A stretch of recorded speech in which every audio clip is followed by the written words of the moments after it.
TBC Tamil News. TBC-யின் தலைப்புச் செய்திகள். வடக்கு கிழக்கு மாகாணங்களில் முன்னெடுக்கப்பட்டு வரும் கட்டமைக்கப்பட்ட இனவழிப்பு குறித்து உமா குமரனும் சிறிதரனும் கலந்துரையாடல். அதிமுக்கிய பிரமுகர்களின் பாதுகாப்பிற்கு பொறுப்பானவர்கள் உச்சபட்ச நடவடிக்கைகளை எடுக்க வேண்டும் என்று விசேட அதிரடிப்படையின் முன்னாள் கமாண்டர் நிமால் யூகே வலியுறுத்தல். ஜனாதிபதி தேர்தலில் தபால் மூல வாக்களிப்பு இன்று உத்தியோகபூர்வமாக தொடங்கியது. டிஜிட்டல் மயமாதலில் முன்னேற்றம் ஏற்பட்டு வருவதால் அவசரப்பட்டு நாட்டை விட்டு வெளியேற வேண்டாம் என்று ஜனாதிபதி நாட்டு மக்களிடம் கோரிக்கை. தேர்தலில் எந்த விதமான தலையீடும் செய்ய போவதில்லை என ரஷ்ய தூதுவர் தெரிவிப்பு. தமிழர் சமூக ஜனநாயக கட்சி ஐக்கிய மக்கள் சக்தியின் தலைவர் சஜித் பிரேமதாசவை ஆதரிக்க தீர்மானம். வடக்கு கிழக்கில் காணாமலாக்கப்பட்டோர் தொடர்பிலான பிரச்சினைக்கு தீர்வை வழங்குவதற்கு தயாராக இருப்பதாக நாமல் ராஜபக்ச கருத்து. சுனில் ரத்நாயக்கவுக்கு பொது மன்னிப்பு வழங்க கோட்டாபய ராஜபக்ச எடுத்த தீர்மானத்தை ரத்து செய்யுமாறு கோரி தாக்கல் செய்யப்பட்ட அடிப்படை உரிமை மனுக்களை பரிசீலிக்க உயர்நீதிமன்றம் தீர்மானம்.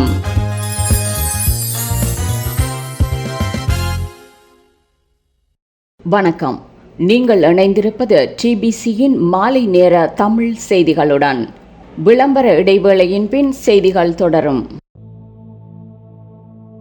South London Tamil book fair புத்தகங்களுடன் ஒரு நாள். சிறப்பு பேச்சாளர் சிறந்த எழுத்தாளர்களின் படைப்புகளை மக்களிடம் சேர்ப்பிக்கும் பணியில் எழுத்தாளரும் நடிகருமான பவா சிலத்துரை.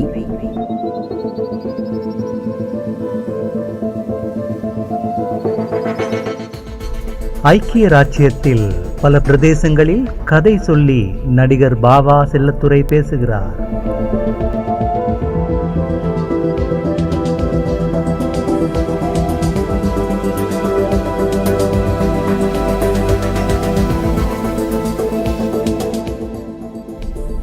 உங்களையும் அழைக்கின்றோம். ஆர்வமுள்ளோர் இந்த தகவலை உங்கள் நட்பு வட்டாரத்துடன் பகிர்ந்து கொள்ளுங்கள். South London Tamil book fair உங்களை அன்போடு வரவேற்கின்றது.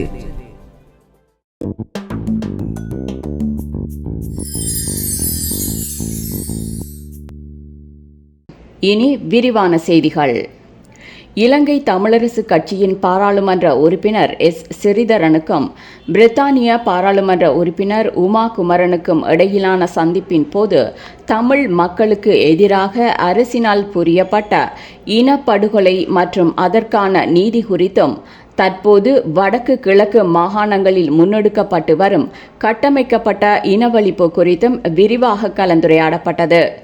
லண்டனுக்கு விஜயம் ஒன்றை மேற்கொண்டிருக்கும் இலங்கை தமிழரசு கட்சியின் பாராளுமன்ற உறுப்பினர் சிறிதரனுக்கும் பிரித்தானியாவின் முதலாவது தமிழ் பாராளுமன்ற உறுப்பினரும் யாழ்ப்பாணத்தை பூர்வீகமாக கொண்டவருமான உமா குமரனுக்கும் இடையிலான சந்திப்பொன்று நேற்று முன்தினம் பிரித்தானிய நாடாளுமன்ற வளாகத்தில் நடைபெற்றது. இச்சந்திப்பின் போது வடக்கு கிழக்கு தமிழ் மக்களுக்கு எதிராக இலங்கை அரசினால் நிகழ்த்தப்பட்ட இனப்படுகொலை, அதற்குரிய நீதி பொறிமுறை, அண்மைய காலங்களில் வடக்கு கிழக்கு மாகாணங்களில் முன்னெடுக்கப்பட்டு வரும் கட்டமைக்கப்பட்ட இனவழிப்பு, அதன் விளைவாக தமிழ் மக்கள் முகங்கொடுத்து வரும் பிரச்சினைகள் என்பன பற்றி உமா குமரனிடம் எடுத்துரைத்ததாக சிறிதரன் தெரிவித்தார். அது மாத்திரமன்றி தமிழ் மக்களுக்கு எதிரான கடந்த கால மீறல்கள் தொடர்பில் பொறுப்புக்கூறல் மற்றும் நீதியை உறுதிப்படுத்தும் நோக்கில் இலங்கையை சர்வதேச குற்றவியல் நீதிமன்றுக்கு கொண்டு செல்வதற்கான சாத்தியப்பாடு பற்றியும் இதன்போது கலந்துரையாடப்பட்டது. அதேவேளை முதன்முறையாக பாராளுமன்ற உறுப்பினராக தெரிவாகி இருக்கும் உமா குமரன் அவருக்கு வழங்கப்பட்டுள்ள அதிகாரங்களுக்கு உட்பட்ட வகையில் தமிழர் பிரச்சினைக்கு தீர்வு காண்பதற்கு எவ்வாறான ஒத்துழைப்புகளை வழங்க முடியும் என்பது குறித்தும் இச்சந்திப்பின் போது ஆராயப்பட்டது. இந்த சந்திப்பில் பிரித்தானிய தொழில் கட்சிக்கான தமிழர்கள் அமைப்பின் பிரதிநிதி சென் கந்தையா மற்றும் பிரித்தானியாவின் சிரேஷ்ட சட்டத்தரணிகளுள் ஒருவரான கணா கணநாதன் ஆகியோரும் பங்கேற்றிருந்தமை குறிப்பிடத்தக்கது.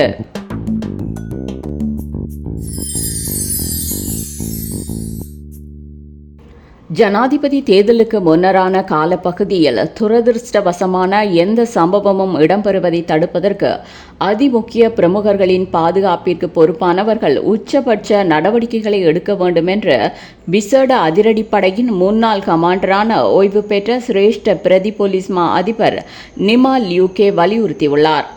2002ஆம் ஆண்டு தொடக்கம் 2007ஆம் ஆண்டு வரை விசேட அதிரடிப்படையின் கமாண்டராக பணியாற்றிய அவர் ஜனாதிபதி தேர்தலுக்கு இன்னமும் 3 வாரங்களுக்கும் குறைவான காலமே இருப்பதால் பாதுகாப்பு அச்சுறுத்தல்களுக்கு இலக்காக கூடியவர்களுக்கான பாதுகாப்பு ஏற்பாடுகள் குறித்து சரியான மதிப்பீட்டை செய்து உரிய நடவடிக்கைகளை எடுக்க வேண்டும் என்று கூறியுள்ளார். அமெரிக்க பென்சில்வேனியாவில் பட்லர் நகரில் குடியரசுக் கட்சியின் ஜனாதிபதி வேட்பாளர் டொனால்ட் ட்ரம்ப் மீது மேற்கொள்ளப்பட்ட அண்மைய கொலை முயற்சி குறித்து குறிப்பிட்ட லியூகே மிகுந்த எச்சரிக்கையுடன் நடந்து கொள்ளுமாறு அரசியல் தலைவர்களையும் போலீஸ் மற்றும் இராணுவ உயரதிகாரிகளையும் கேட்டிருக்கிறார்.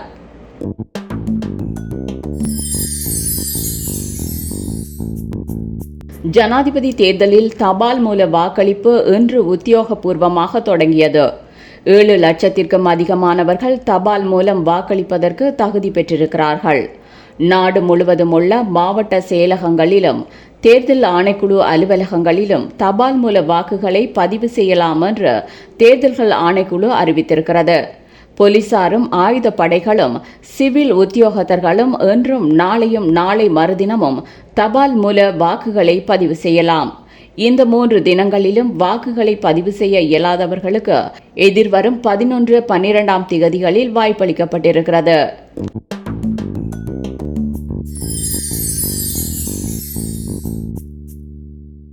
இலங்கையில் நிலவரம் மேம்பட்டு வருவதாலும் டிஜிட்டல் மயமாதலில் முன்னேற்றம் ஏற்பட்டு வருவதாலும் அவசரப்பட்டு நாட்டை விட்டு வெளியேற வேண்டாம் என்று ஜனாதிபதி ரணில் விக்ரமசிங்க நாட்டு மக்களை வலியுறுத்தி கேட்டிருக்கிறார். துறைசார் நிபுணர்களுடனான கலந்துரையாடல் ஒன்றின் போது குடிவரவு குடியகல்வு திணைக்களத்தின் முன்பாக மக்கள் கடவுச்சீட்டுகளை பெறுவதற்கு நீண்ட வரிசைகளில் காத்து நிற்பது குறித்து துறைசார் நிபுணர் ஒருவர் கேட்ட கேள்விக்கு பதிலளித்த போது புதிய கடவுச்சீட்டுகள் இன்னும் 2 வாரங்களில் கிடைத்துவிடும் என்று ஜனாதிபதி குறிப்பிட்டார். குடிவரவு குடியகல்வு திணைக்களத்தில் ஏற்பட்டிருக்கும் பிரச்சினைக்காக மன்னிப்பு கேட்ட ஜனாதிபதி அரசாங்கம் கடவுச்சீட்டு விநியோகத்தில் பாரம்பரிய கடவுச்சீட்டில் இருந்து இலத்திரனியல் கடவுச்சீட்டுக்கு மாறிக்கொண்டிருப்பதாக சுட்டிக்காட்டினார். புதிய கடவுச்சீட்டுகளை கொள்வனவு செய்வதில் உள்ள தாமதத்திற்கு அரசாங்கத்தின் சார்பில் தாம் பொறுப்பேற்பதாகவும் அக்டோபர் 7ஆம் திகதியளவில் இலத்திரனியல் கடவுச்சீட்டை பெறக்கூடியதாக இருக்கும் என்றும் தெரிவித்தார். டிஜிட்டல் மயத்தின் அடுத்த கட்டத்திற்கு அரசாங்கம் முன்னோக்கி சென்று கொண்டிருப்பதால் மக்கள் பொறுமை காக்க வேண்டும் என்றும் ஜனாதிபதி வேண்டுகோள் விடுத்தார்.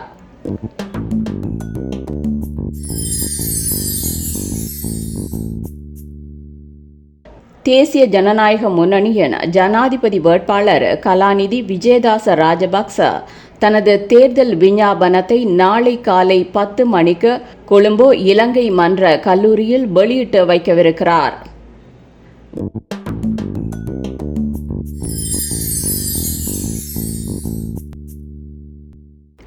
இலங்கை ஜனாதிபதி தேர்தலில் எந்த விதமான தலையீட்டையும் செய்யப்போவதில்லை என்பதில் ரஷ்யா உறுதியாக இருப்பதாக இலங்கைக்கான ரஷ்ய தூதுவர் லெவன் ஷகாரியன் குறிப்பிட்டுள்ளார்.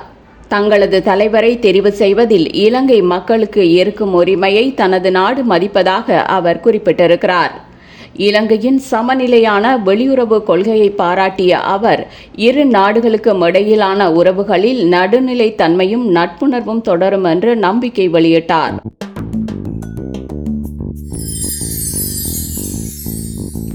தமிழர் சமூக ஜனநாயக கட்சி ஜனாதிபதி தேர்தலில் ஐக்கிய மக்கள் சக்தியின் தலைவர் சஜித் பிரேமதாசவை ஆதரிப்பதற்கு தீர்மானித்திருக்கிறது.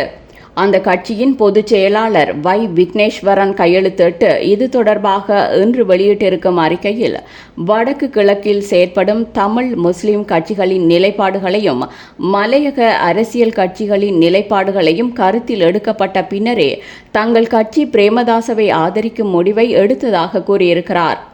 ஜனாதிபதி தேர்தல் தொடர்பில் ஆராய்ந்து முடிவெடுப்பதற்கு தமிழர் சமூக ஜனநாயக கட்சி 10 பேர் கொண்ட குழு ஒன்றை நியமித்தது. நேற்றைய தினம் அந்த குழுவினர் நிலவரங்களை நீண்ட நேரமாக விரிவாக ஆராய்ந்தனர். பெரும்பான்மையான உறுப்பினர்களின் இணக்கத்துடன் தேர்தலில் பிரேமதாசவை ஆதரிப்பதற்கு தீர்மானிக்கப்பட்டது. இதுவரை முக்கியமான ஜனாதிபதி வேட்பாளர்களினால் வெளியிடப்பட்ட தேர்தல் விஞ்ஞாபனங்களில் ஐக்கிய மக்கள் சக்தியின் விஞ்ஞாபனத்திலேயே அரசியல் அமைப்பிற்கான 13வது திருத்தத்தை முழுமையாக நடைமுறைப்படுத்துவது தொடர்பாகவும் கால தாமதமின்றி மாகாண சபை தேர்தல்கள் நடத்தப்படும் என்றும் தெளிவாக குறிப்பிடப்பட்டிருக்கிறது என்றும் சமூக ஜனநாயக கட்சியின் அறிக்கையில் கூறப்பட்டிருக்கிறது.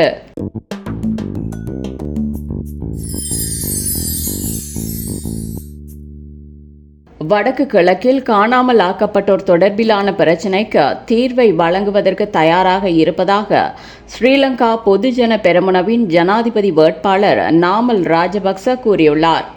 காணாமல் போனோர் பிரச்சினைக்கு நிச்சயம் ஒரு பதிலை வழங்கியே ஆக வேண்டும் என்று குறிப்பிட்ட அவர், தாம் ஜனாதிபதி ஆனதும் சகல அரசியல் கைதிகளையும் விடுதலை செய்வதாகவும் மாகாண சபை தேர்தல்களையும் உள்ளூராட்சி தேர்தல்களையும் உடனடியாக நடத்துவதாகவும் கூறினார்.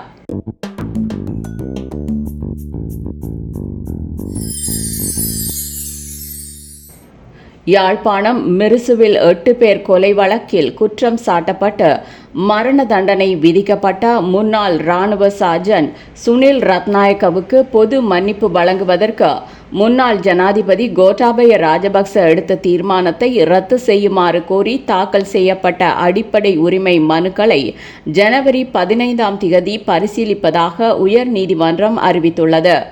குறித்த சம்பவத்தில் உயிரிழந்தவர்களின் குடும்ப உறுப்பினர்கள் மாற்று கொள்கைகளுக்கான நிலையம் மற்றும் இலங்கை மனித உரிமைகள் ஆணைக்குழுவின் முன்னாள் ஆணையாளர் கலாநிதி அம்பிகா சர்க்குணநாதன் ஆகியோரால் இந்த அடிப்படை உரிமை மனுக்கள் சமர்ப்பிக்கப்பட்டுள்ளன. மேலும் சம்பந்தப்பட்ட மனுவில் எதிர்மனுதாரர்கள் ஆட்சேபனைகளை தாக்கல் செய்யவும் நீதிமன்றம் அவகாசம் அளித்துள்ளது. இத்துடன் டிபிசியின் மாலை நேர தமிழ் செய்திகள் நிறைவடைந்தன. மீண்டும் நாளை டிபிசியின் செய்திகளுடன் சந்திப்போம். வணக்கம்.